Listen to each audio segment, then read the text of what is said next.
Est-il normal qu'un migrant fraîchement débarqué puisse toucher davantage qu'un retraité modeste qui a travaillé et cotisé toute sa vie?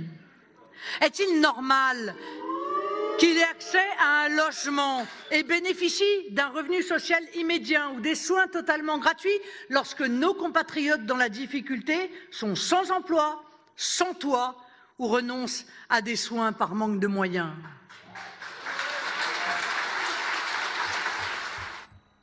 Alors, comme d'habitude, pour tout comprendre, on appelle les indispensables. C'est avec Jennifer Nock.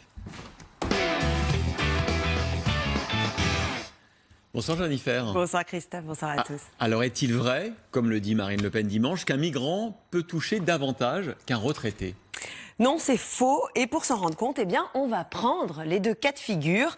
D'un côté, une agricultrice de 70 ans qui touche une petite retraite de 500 € parce qu'elle a connu des périodes d'inactivité dans sa carrière, notamment pour élever ses enfants. Et de l'autre, eh bien, un migrant, comme dirait Marine Le Pen, fraîchement débarqué sur le sol français, sans argent, 0 €. À quoi ont-ils droit?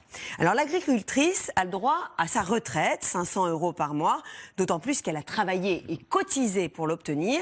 Mais comme sa retraite est modeste, elle a aussi le droit à l'allocation de solidarité aux personnes âgées qui va compléter ses revenus à hauteur de 368 €. Cette allocation, il faut la demander, mais tous les retraités seuls de plus de 65 ans en situation régulière et qui résident depuis plus de 10 ans sur le sol français y ont droit, ce qui leur assure un minimum de 868 € par mois pour vivre. Le migrant, lui, n'aura le droit à rien s'il est en situation illégale, aucune aide, 0 €.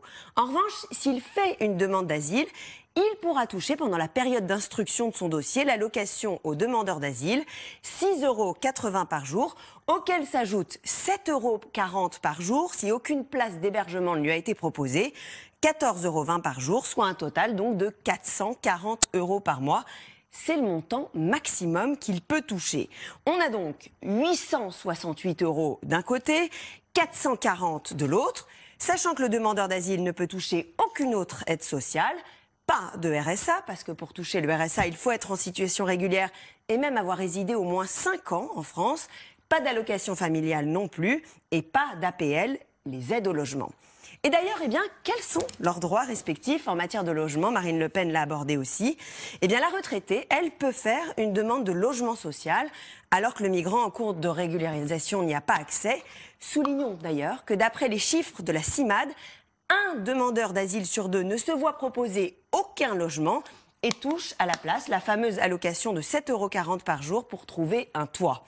Les autres, eh bien, ils seront orientés vers des centres d'accueil ou des dispositifs d'hébergement d'urgence.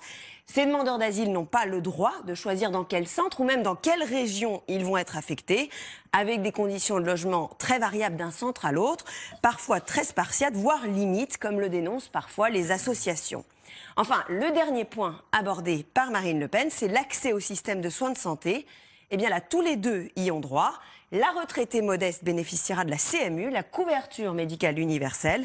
Le demandeur d'asile, lui, aura accès à l'AME, l'aide médicale d'urgence.